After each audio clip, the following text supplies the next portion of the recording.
Bueno, en primer lugar, porque Deutsche Welle es una marca registrada, ¿no? Es una marca que tiene que ver con Alemania, con seriedad, con investigación. Creo que el gran problema es cuando los medios de comunicación empiezan a trabajar en función del algoritmo. Estamos ahora en un momento en que hay casi una verdad única que viene dada por las plataformas sociales. ¿Estamos viviendo la muerte del periodismo tradicional? Estamos ante una revolución tecnológica sin parangón y aparecen aquí todo el monopolio de las redes sociales asociadas, lamentablemente, a pensamientos políticos muy peligrosos. ¿Crees que los documentales son una forma de contar historias con mayor profundidad? Ay, Pedro, sí, has tocado mi corazón porque... Sabemos que Eco Latinoamérica es una de las series más vistas de la Deutsche Welle. ¿Por qué tiene tanto impacto? Eco Latinoamérica es un programa de televisión en Latinoamérica, solo y exclusivamente. Nuestras cámaras llegan a los lugares más remotos de América Latina. Y hablando de eso, quisiera saber si tuvieras que elegir un documental que te haya cambiado tu manera de ver el mundo. ¿Cuál sería y por qué? Te diría que son dos, Pedro. ¿Cómo enfrenta hoy este medio de comunicación la manipulación de noticias y esta guerra digital de información? Y la misión sigue siendo transmitir lo que se considera todavía como cierto, siempre confirmado por varias fuentes, siempre investigado, y acercarnos lo más posible a lo que es la verdad.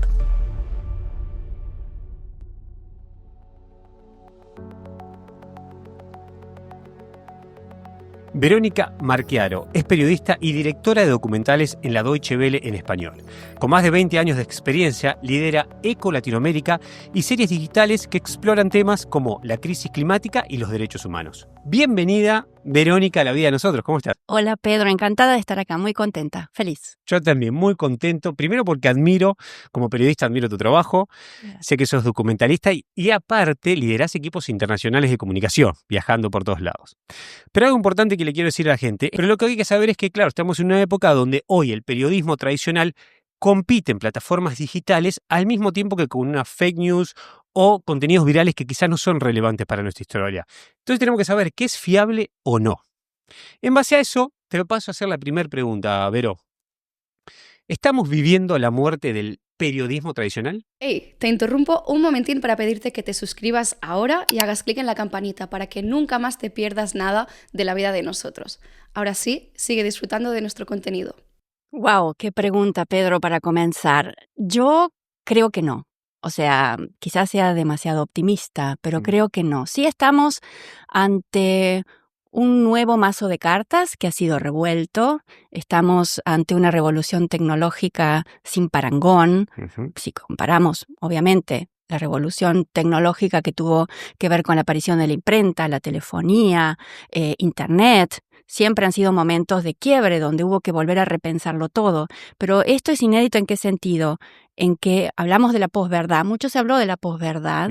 Creo que estamos ahora en un momento en que hay casi una verdad única que viene dada por las plataformas sociales. En ese sentido, yo creo que el periodismo tiene que hacer, como siempre ha ocurrido, un buen uso de esa aparición de nuevas tecnologías, de estos cambios brutales en la forma de informar y de transmitir esa verdad. Hacer un buen uso de eso informando de forma ética y de forma honesta. Es lo único que podemos hacer. Las herramientas están. Se han dado de nuevo las cartas, ¿sí? Y vos mencionabas recién la palabra tecnofeudalismo, de lo que se está hablando un poco ahora, y que tiene que ver con la aparición de estos grandes capos, estos señores feudales que tienen a su cargo o en su poder a estas plataformas sociales que escapan a toda lógica del derecho, del Estado y de la regulación, y que por primera vez abiertamente se han puesto del lado político, ¿no?, del señor Trump. Exacto. Y que con la excusa de la libertad de expresión, cualquiera puede decir cualquier cosa y que es también peligroso en estos casos. Y ahí estamos con el tema fake news que hablabas vos, mencionabas vos recién, que es verdad y que no.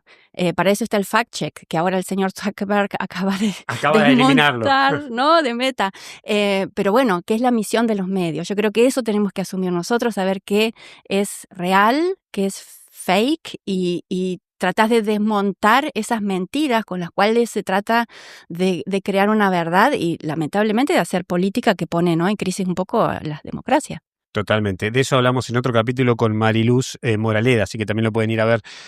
¿Cómo enfrenta hoy, dijimos que trabajás en la Deutsche Welle, cómo enfrenta hoy este medio de comunicación la manipulación de noticias y esta guerra digital de información? Bueno, nosotros como cualquier medio de comunicación de cierta magnitud y de cierto alcance, hacemos uso de las plataformas sociales, hacemos uso de las redes sociales, también de TikTok en este momento, ¿no? Y como te decía antes, creo que nuestra misión es poner bajo la lupa con equipos interdisciplinarios que están capacitados para eso, debajo de la lupa cada información prácticamente hoy en día, Claro. ¿no? Y esa es nuestra misión, y la misión sigue siendo transmitir lo que se considera todavía como cierto, lo que ocurrió y lo que se puede demostrar, siempre confirmado por varias fuentes, siempre investigado, y acercarnos lo más posible a lo que es la verdad de lo ocurrido. Claro, muy bien, lo más posible la verdad. ¿Cómo definimos cuál es la verdad? Sí.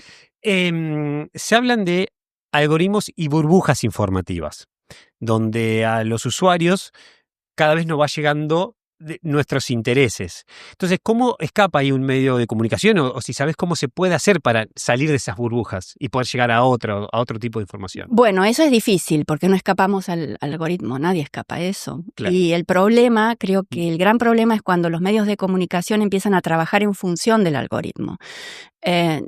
No, escuchaba el otro día a un teórico español que hablaba de la función de Europa en la lucha contra esto, ¿no? Y es la vuelta a la dignidad, a la ética, y también eso abarca el periodismo.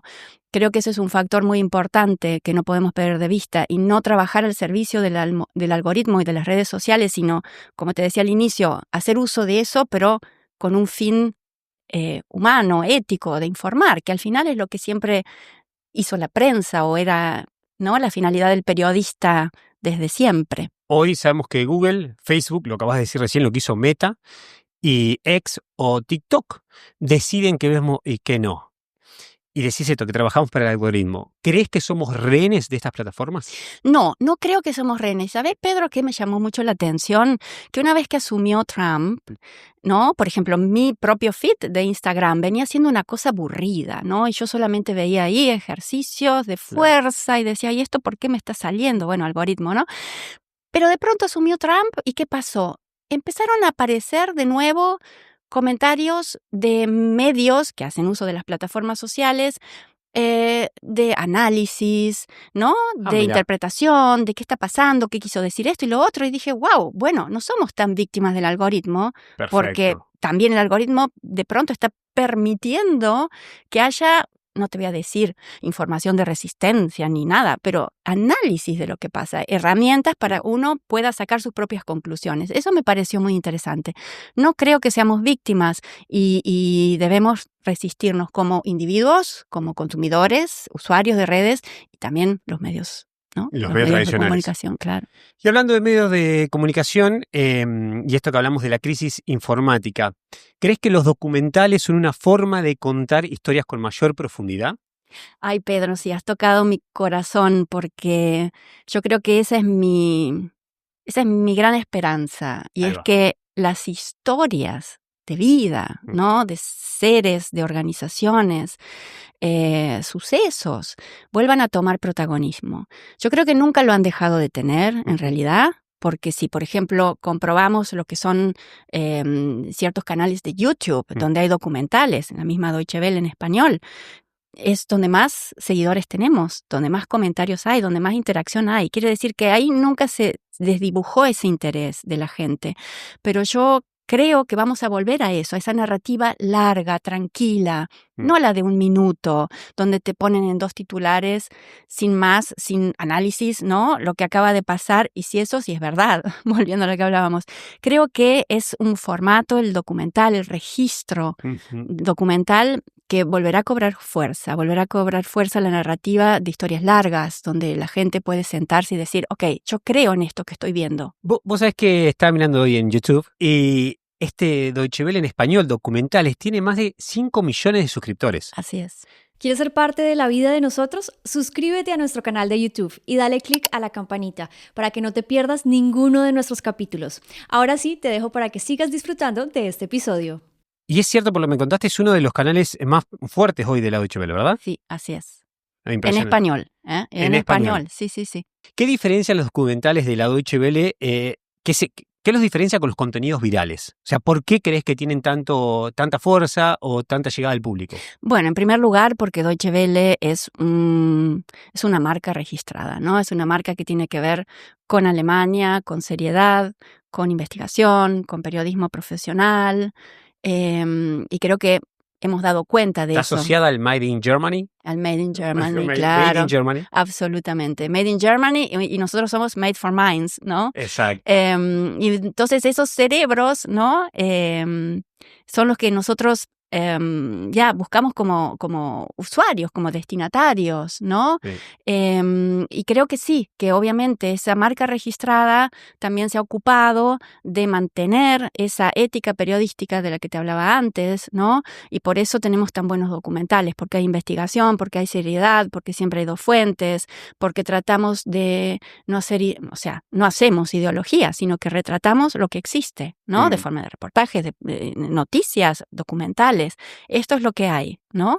Tratando siempre de brindar elementos para que la gente pueda sacar sus conclusiones. Bien, ¿y cómo hacen para mantener la retención de la audiencia? O sea, ¿tienen en cuenta estas cosas en YouTube? Porque, bueno, es un canal que te exige. Absolutamente, claro. YouTube fue incluso para mí, ¿no? En todos estos años de hacer series que en principio eran para televisión, después aparece YouTube, después tenemos que adecuarnos a estas nuevas formas de contar, este nuevo storytelling, ¿no? Y todos sabemos que es una plataforma, bueno, como las otras también, pero en esta se destaca, ¿no? Esos 3 primeros segundos. Exacto. Se Hay te 3 fue. segundos que tenés que ahí enganchar. El hook, ¿no? Y bueno, eso es determinante en este storytelling donde obviamente necesitamos más dinamismo ahora. Necesitamos otra forma de contar. Quizás antes era todo más lento, más introducido. ¿Te acordás cuando en la época que había introducciones? Y a toda la introducción del canal, y ahora ya no existe, vamos directo. Derecho, ¿no? Claro. Estamos también muy influenciados por las otras plataformas, por Netflix, por todo este mundo digital que ha cambiado la forma de contar. Pero lo importante es contar. Lo importante es contar. Sigue siendo eso. Y también esto siempre se dice, el contenido es el rey. O sea que si está bien contado, siempre va a funcionar. Absolutamente. Y hablando de eso, quisiera saber, si tuvieras que elegir un documental que te haya cambiado tu manera de ver el mundo, ¿cuál sería y por qué? Te diría que son 2, Pedro. A ver, esto me encanta. En el 2002 apareció un documental llamado Ser y Tener, de un director francés, Philibert, es su apellido. Y en ese documental se registró durante un año la vida de una clase de una escuela rural en el sur de Francia con niños de 4 a 10 años, ¿no? Estaban todos mezclados como escuela rural y se acompañó durante un año.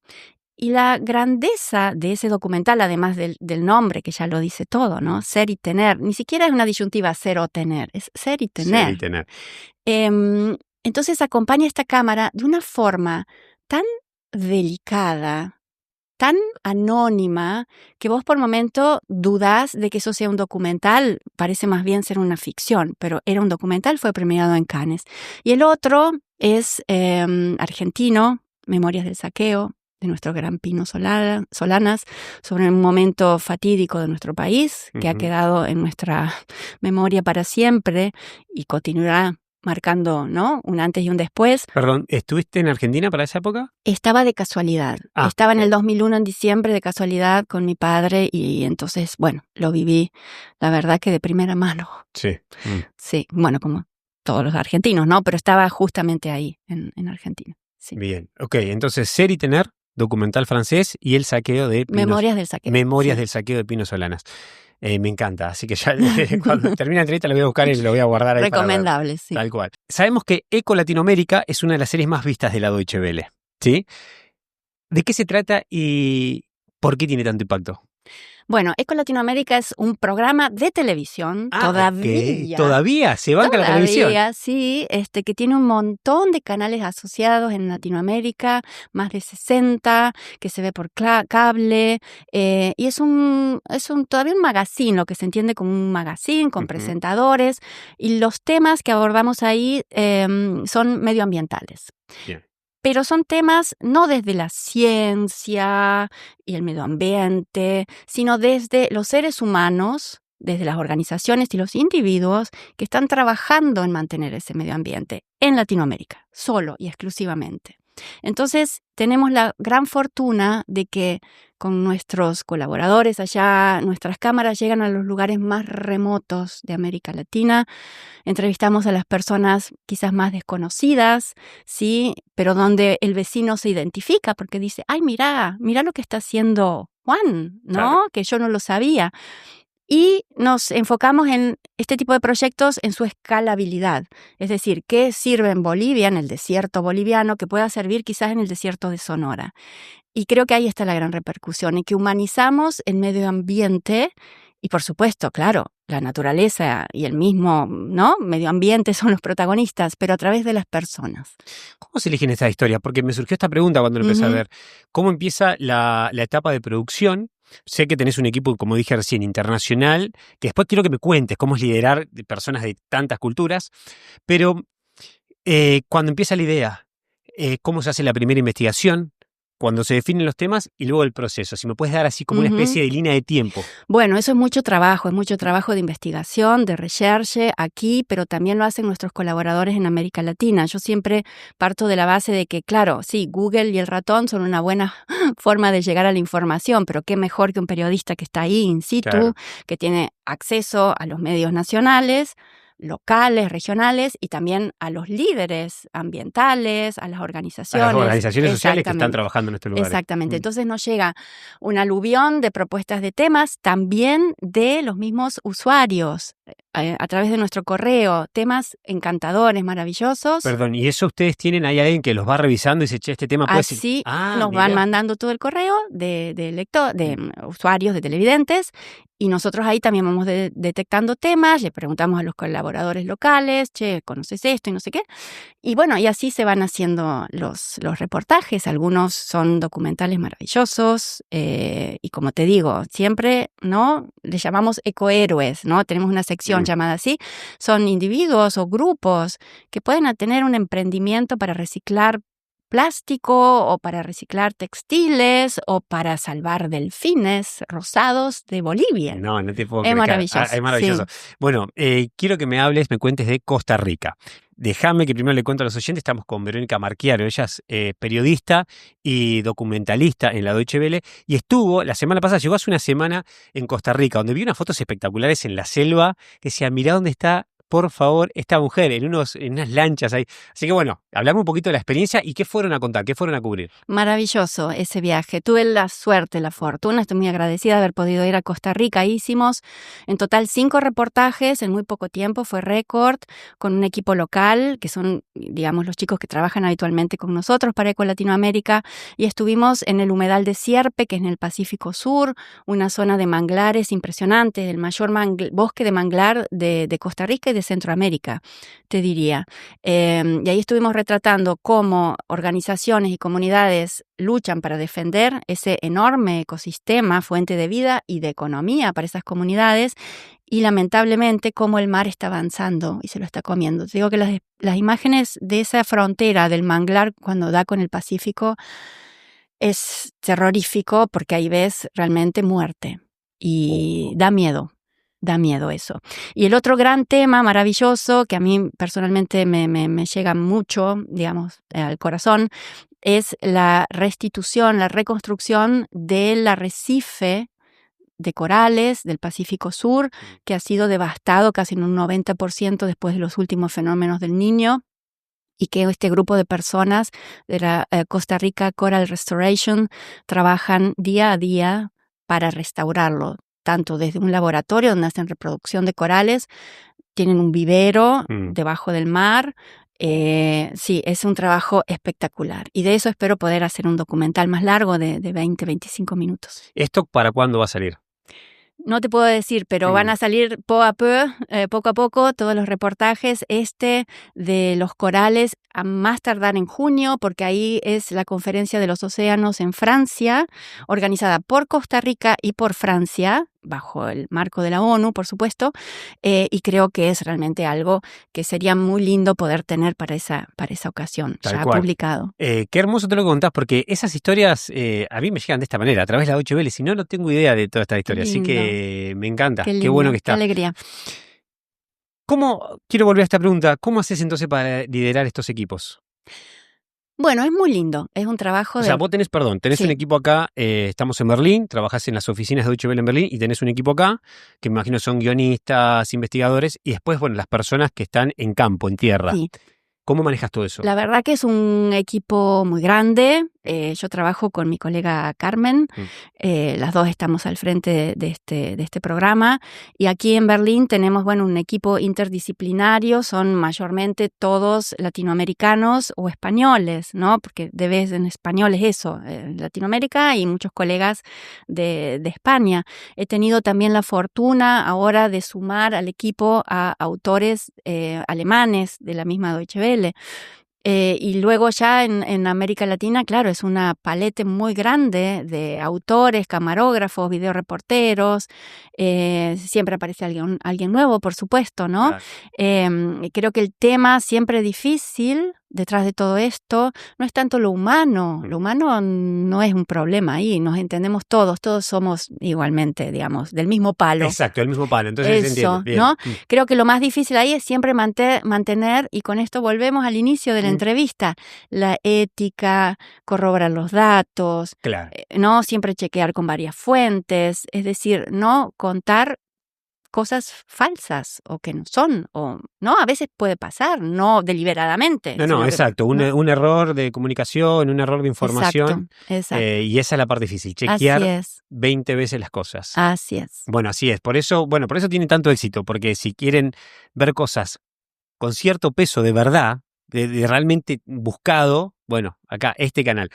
Te quiero preguntar, hablaste de esto, de lo difícil del periodismo, entonces, ¿cómo crees que va a seguir el periodismo en los próximos 10 años? Esto es algo que hablamos nosotros en una charla anterior.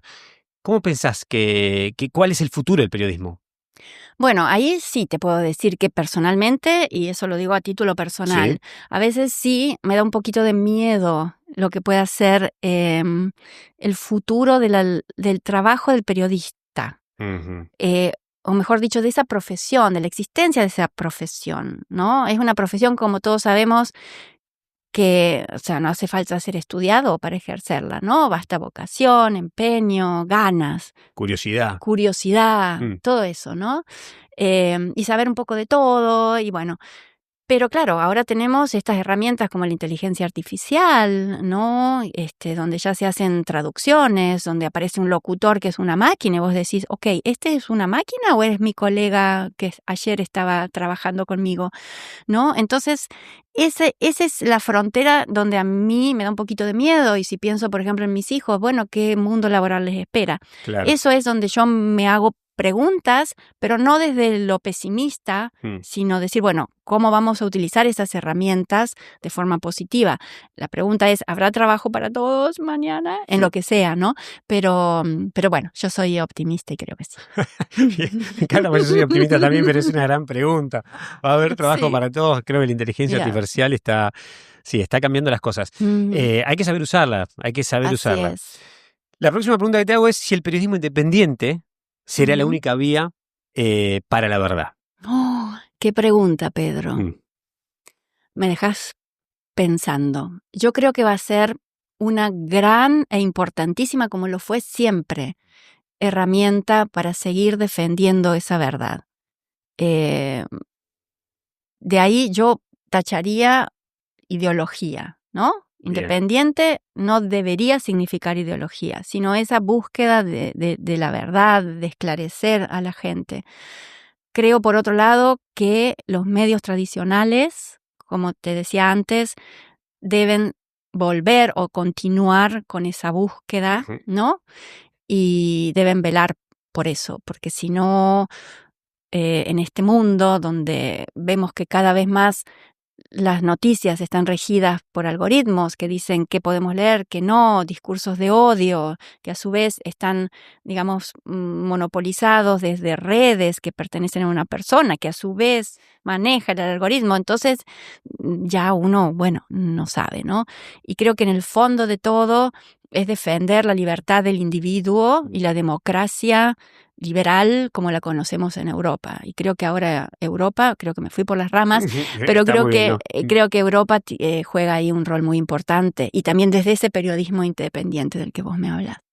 ¿Y cómo ves que se va a enfrentar Europa ahora, teniendo en cuenta a China manejando la inteligencia artificial más poderosa del mundo, peleándose contra Estados Unidos? Con Estados Unidos. Bueno, ahí estamos en una batalla campal que pasó ese orden, ¿no? El orden ya suprapoderoso. Te interrumpo acá. ¿Estamos ante un nuevo orden mundial? Yo creo que sí. Yo creo definitivamente que sí, es un nuevo orden mundial. Se han barajado las cartas de una manera como nunca antes. Y aparecen aquí todo el monopolio de las redes sociales asociadas, lamentablemente, a pensamientos políticos muy peligrosos. Entonces, ¿cómo va a jugar Europa ahí ese rol? ¿Cómo va a disputar o cómo entraría de jugador en esta batalla, digamos, donde hay dos contragentes, dos contrincantes? ¿Dos o tres? ¿Rusia qué papel está jugando? Rusia creo que está ahí con su guerra de momento, ¿no? Claro. Ellos también deberán estar ahí haciendo alguna cosita, maquinando alguna, pero están ahí con la guerra con Ucrania, pero creo que ahora esto se ha dirimido acá China, Estados Unidos. Y el papel de Europa, la Europa, convengamos, está muy debilitada. Está muy debilitada, sí. Está muy debilitada, y en este momento han progresado aquí mismo las ultraderechas, aquí mismo en Alemania también apoyadas por el señor de la X. Exacto. Entonces, claro, es todo un juego político de extender tentáculos que llegan también a lo económico, ¿no es cierto? Sí. Entonces creo que Europa ahí se tiene que rearmar, pero que la Europa esa de la dignidad del ser humano debe volver a tomar la batuta, es indudable. A tomar fuerza. Sí. Paso a sacarse una pregunta un poco extraña. ¿Qué miedo? ¿Debemos tener miedo realmente de lo que puede pasar con este personaje? Por ejemplo, Elon Musk, que no solo sino que además están a punto de adquirir TikTok. Y donde hoy, por ejemplo, los discursos de odio que se difunden por ahí, los maneja una persona que tiene el control de todos los datos, que sabe dónde estamos. Y hemos escuchado a presidentes, por ejemplo, el presidente de Argentina, estoy mezclando un poquito todo, el presidente de Argentina diciendo que va a perseguir a quienes no piensan iguales. Entonces, hay que tener miedo de esto. Yo no sé si miedo, pero creo que hay que estar muy alerta. O sea, da miedo. Da miedo. Tenés toda la razón, Pedro, en todo lo que has asociado ahora, porque yo creo personalmente que está todo muy asociado. Está todo muy asociado, tal cual. Y entonces detrás de toda esa asociación de figuras políticas y de ideologías políticas, creo que hay toda una finalidad también económica, ¿no? Que se llama litio en Argentina y que se llama recursos petroleros en Venezuela, quizás, y en otros países. Creo que todo tiene una finalidad. Pero creo que hay que estar alerta, no tener miedo, porque es lo que hay, ¿no? Si tenemos miedo, ¿qué hacemos? Nos escondemos. Claro. Y, ¿no? Y queremos desaparecer, y creo que ahora no es el momento. Y no sé si es posible. No, tampoco. Además. Bien, hablé hace un rato, nombré lo de las burbujas, ¿te acordás? Que al principio de la entrevista, las burbujas estas del algoritmo. Y a mí, yo donde veo una luz de esperanza es que hoy un periodista, por ejemplo, independiente en una comunidad chica, puede volver a ser relevante. Ahí veo que se está volviendo, es como que dio un giro. Y estamos volviendo a lo que sería una época anterior, donde estaba la persona que hacía la revistita del pueblo. ¿Crees que es así? Absolutamente, Pedro. Me encanta lo que decís porque lo comparto 100%. Y creo que ese retorno a lo local, ahí de lo que vos hablás, en un mundo globalizado, ultra, mega, hiper globalizado, esa es la vía, ¿no? Es la vía del hacer y de estar despiertos y el no tener miedo. Y creo que esa es la gran labor hoy de un periodista, es lo que haces vos, por ejemplo, es hacer comunidad, es mantener estas voces vivas, darles un lugar, difundirlas, ¿no? Porque eso es una forma de informar, de extenderse, de ampliarse, de apoyarse. Y creo que hoy eso es fundamental. Buenísimo. En serio.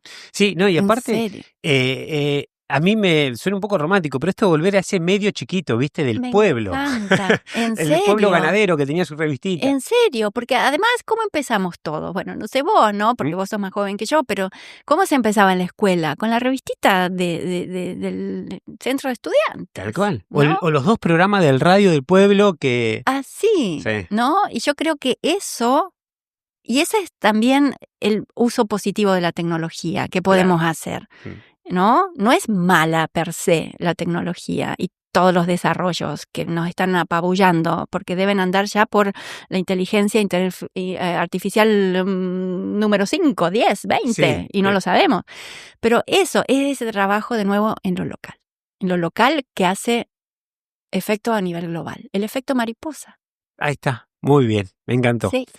Bueno, ahora sí volvemos otra vez a cosas más grandes y vamos a hablar de los medios tradicionales y sobre todo de la Deutsche Welle, porque en 20 años vos viste cómo fue el cambio en la Deutsche Welle de pasar a la televisión, que era lo que regía, y convertirse, bueno, ahora a una plataforma digital, que me imagino que en el proceso tuvo personas que pensaron que no era por ahí. O sea, ¿cómo fue todo ese proceso para actualizar la Deutsche Welle? Y bueno, siempre hay resistencia, ¿no? Siempre el cambio trae resistencias y estamos ahora en esta nueva fase que también, ¿no? Las trae.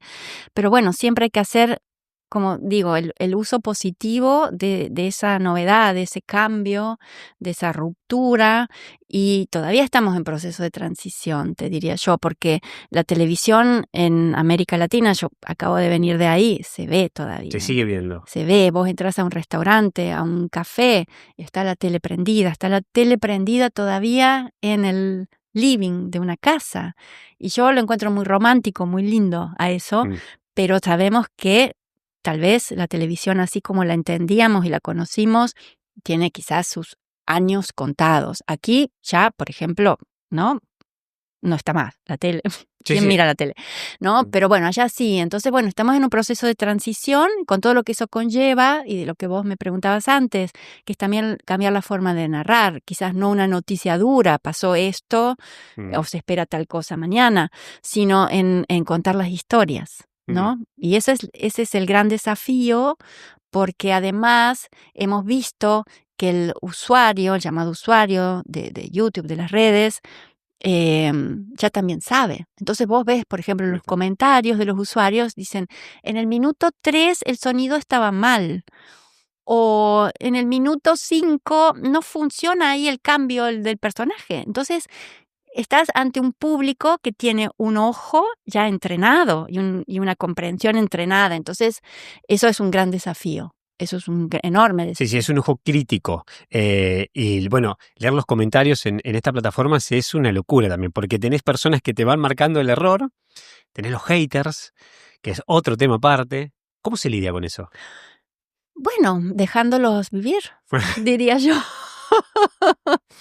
Yo diría que, bueno, mientras no sea un hate vinculado al antisemitismo, claro, o a la agresión ya contra personas de una forma absolutamente intolerable, uno tampoco se puede volver ahí en juez de decir esto sí, esto no. Existe eso, existe. ¿Y cómo no te afecta? Porque digo, conozco personas que les afecta mucho esto. No, porque creyeron que dije esto y no, yo quise decir lo otro y se sienten mal. Yo creo que ahí no hay que dejar afectarse. Si es una crítica realmente de contenido, hay que tomarla en serio. Hay que tomarla, exacto. Hay que tomarla en serio. Ahora, si son comentarios simplemente por el gusto de odiar, digamos, esos hay que dejarlos pasar. No sirve ni siquiera borrarlos porque te haces un daño vos mismo.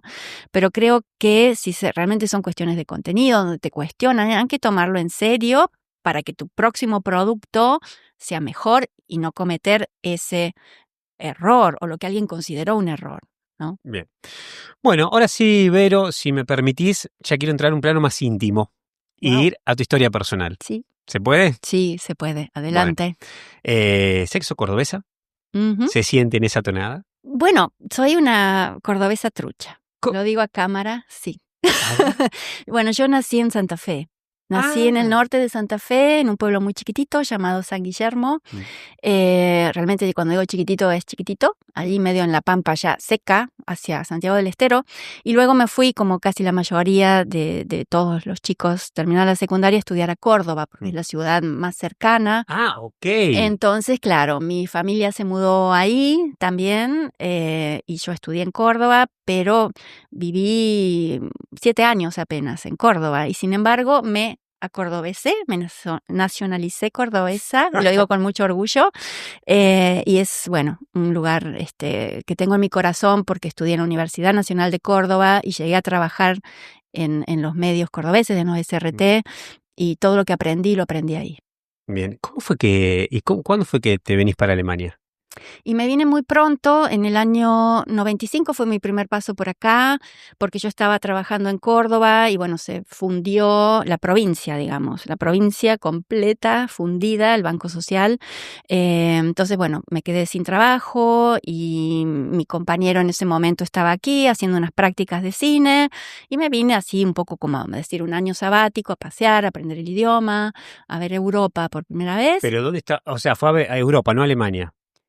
Era Alemania. Alemania. ¿Y dónde estaba el gancho en Alemania? ¿Cómo? Yo no tenía ningún gancho con Alemania. Te digo sinceramente, era una casualidad de que estaba mi novio, mi pareja en ese momento aquí. Ah, perfecto. Ese era el gancho, ¿no? Yo prefería irme a Italia, a España, Pero ¿no? por eso, porque Alemania nunca fue atractivo. Quizás ahora es más No. atractivo, pero nunca fue un país atractivo. No, y mucho menos antes. Entonces, antes creo yo que las personas que llegaban aquí en ese momento, te estoy hablando de los tempranos 90, era gente o que había llegado exiliada anteriormente de Latinoamérica, o era gente que tenía algún tipo de parentesco, un padre, un abuelo, y que venían por una cuestión quizás más sentimental. Y luego, claro, fue el tema del muro. La caída del muro de Berlín fue para todo el estudiantado latinoamericano, para la gente que militaba en ese entonces y para los que no, fue un antes y un después, y era el muro de Berlín, era como algo que había que ver, ¿no?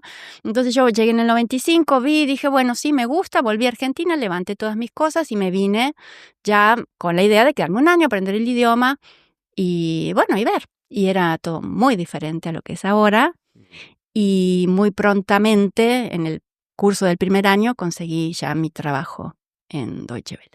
¿Y eso fue temporal o ya al principio empezaste con un contrato a largo plazo y te quedaste? Ya sí comencé con un contrato, sí. Bien. Sí. Contame un poco de la Berlín esa, cuando llegaste, y cómo ves la Berlín ahora. Imagino que cambió mucho. Cambió muchísimo y puedo decir un poco que fui, bueno, testigo, ¿no? de época de todo ese cambio, porque yo llegué a Berlín del Este, a Mitte, a Prenzlauer Berg. El muro había caído ya hace unos años, pero estaba todo muy intacto, ¿eh? Era gris, sobre ruinas, sobre 2 Travis y un bar por barrio, ¿no? Y entonces uno decía, bueno, qué extraño es esta ciudad. Es como que, ¿no? Desde lo urbanístico, la historia, el color, el olor a las estufas de carbón en las calles, la escasez de personas circulando, era todo muy extraño, hay que decirlo. Berlín era más gris todavía que ahora. Mucho más. Mucho más. Porque ahora los edificios tienen color. Colores pasteles, dice. Igual cuando es invierno, por el tono de luz que hay por la nube, también es todo gris. Pero ¿No es cierto? Bueno, entonces, difícil, un cambio, un shock, hay que decirlo. Siempre estaba el Berlín del oeste, digamos, con sus colores y sus extranjeros, ¿no? Y esa variedad. Pero bueno, la ciudad fue evolucionando, fue cambiando, para bien y para mal, ¿no? ¿Cuáles fueron tus primeros choques culturales? El primer gran choque cultural fue el idioma. ¿No? Era, por supuesto, no acceder de ninguna manera a poder intercambiar, ¿no? Ideas a alguien que le gusta. ¿Cuánto lo sufriste? Porque siendo comunicadores no poder hablar es un problema. Te digo que en mi caso fue hasta una cuestión ya de personalidad. Por momentos yo decía, yo no soy la misma. ¿Qué pasa? Claro. Me volví tímida, me volví muda. No hablo, no puedo participar, ¿no? Es hasta que uno le hace el clic, ese momentito, y dice, bueno, ya está. Yo me comunico como puedo, ¿sí? Y en ese momento casi nadie hablaba inglés, además, acá. Eso hay que tenerlo en cuenta. Tal cual. Casi no se hablaba inglés, pero no se hablaba inglés. Bueno, Ruso, eso tiene una desventaja y ventaja. La ventaja que era más fácil aprender el idioma, no te quedaba otra opción. No te quedaba otra. hoy a todos les decimos Eso. los mismos. Vivir en Berlín, tenés que esforzarte mucho y poner mucho de vos para hablar alemán y practicarlo, porque el gran problema con el idioma es que hay que practicarlo. Si no, no se queda. Así es, hay que hablarlo, hay que largarse y hablarlo y leerlo y meterse, embeberse, ¿no? Y después el otro choque cultural fue, yo tuve la fortuna de ingresar, digamos, en ese momento Berlín estaba, claro, empezando a ebullir, digamos, ¿no? Entonces llegaban estudiantes de todo el mundo, había estudiantes de cine, alemanes, turcos, kurdos, cubanos, era una mezcla muy linda, ¿no? Entonces, bueno, tuve la fortuna de llegar a un grupo de estudiantes, artistas, de gente de todo el mundo, muy abierta, por supuesto, pero luego fuera de ese mundo estaba esta frialdad, esta pared del alemán, el muro de Berlín, ¿no? Y ahí costaba, ¿no? Costaba ese encuentro. ¿En ese momento igual era así de multicultural? O sea, ¿había gente de todos lados? Todavía no, estaba comenzando a hacerlo. Estaba comenzando a hacerlo recién. Sobre todo aquí en Berlín Oriental. Berlín del Oeste ya era, ¿no? Con toda la población turca. Era más multicultural. También con hijos de los Gastarbeiter de los años 70. Aquí no, todavía no, en el Berlín del Este. Pero ya había nombraste la palabra hijos, así que te quiero preguntar sobre tus hijos, porque vos tuviste hijos acá en Berlín. ¿Cómo fue la experiencia? ¿Cómo es, en realidad? ¿Cómo es la experiencia? Bueno, mis hijos son alemanes, nacieron acá en Berlín, son berlineses estrictamente.